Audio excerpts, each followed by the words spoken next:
ભવનાથ જિલ્લા panchayat guest house અને બસ સ્ટેશનની બાજુમાં આસારામ બાપુના અન્નક્ષેત્રમાં શિવરાત્રી દરમિયાન લાખો લોકોએ ભોજન પ્રસાદનો લાભ લીધો। આ અન્નક્ષેત્ર છેલ્લા 10 વર્ષથી કાર્ય કરે છે। આયોજક જયેશભાઈ અને તેના સાથી મિત્રોએ આ અન્નક્ષેત્રને સફળ બનાવવા ભારે જહેમત ઉઠાવેલ।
કહી દો તમારી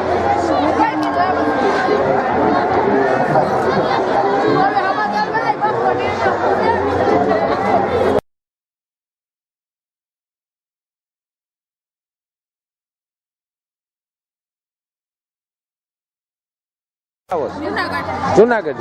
ક્યાં જમવા આવ્યા તમે? એમને આ કયા આશ્રમમાં જમવા આવ્યા?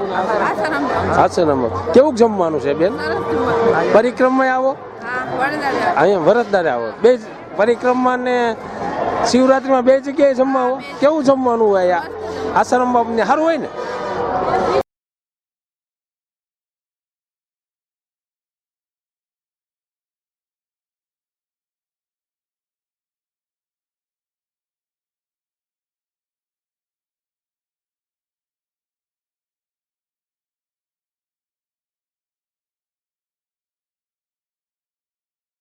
મારું નામ મંજુબેન કાકડિયા છે. અમે રાજકોટથી આવી છીએ ને જુનાગઢ વન ક્ષેત્રમાં આવ્યા છે, ઓલા ભવનાથના મેળામાં આવ્યા છે. અને અહીંયા સરસ આવડા આસારામ બાપુના સાધકો છે, એ સરસ વ્યવસ્થિત સાત્વિક ભોજન અમને જમાડે છે.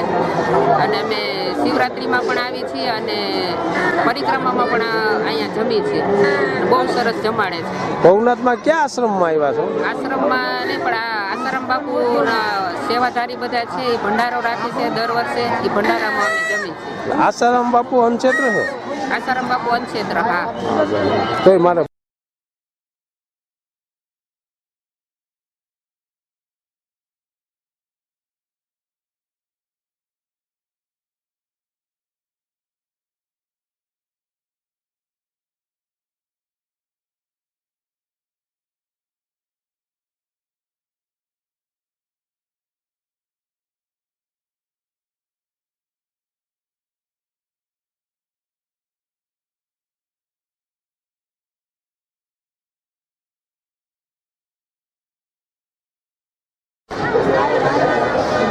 તમારું નામ?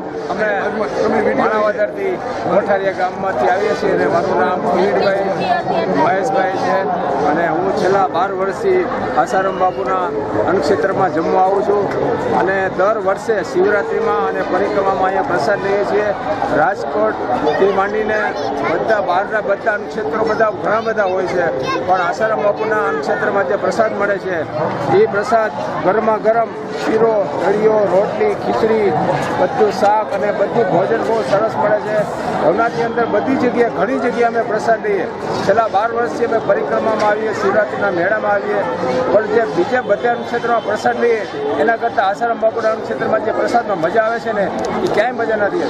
બીજા નંબરમાં પબ્લિક જે અહીંયા જોઈએ છીએ ને તો બીજે બધે પબ્લિક એટલી નથી દેખાતી જેથી આસારામ બાપુના ક્ષેત્રમાં માણસો પ્રેમથી પ્રસાદ લે છે. આ લોકો બધા બહુ સરસ ગરમ ગરમ પ્રસાદ આપે છે, ખૂબ સરસ જમાડે છે અને બહુ આનંદ આવે છે. આટલા વર્ષનો મારો અનુભવ છે અને આસારામ બાપુનું અન્નક્ષેત્ર અવિરત ચાલુ રહે એવા મારા આશીર્વાદ છે.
હરિઓમ હરિઓમ હરિઓમ.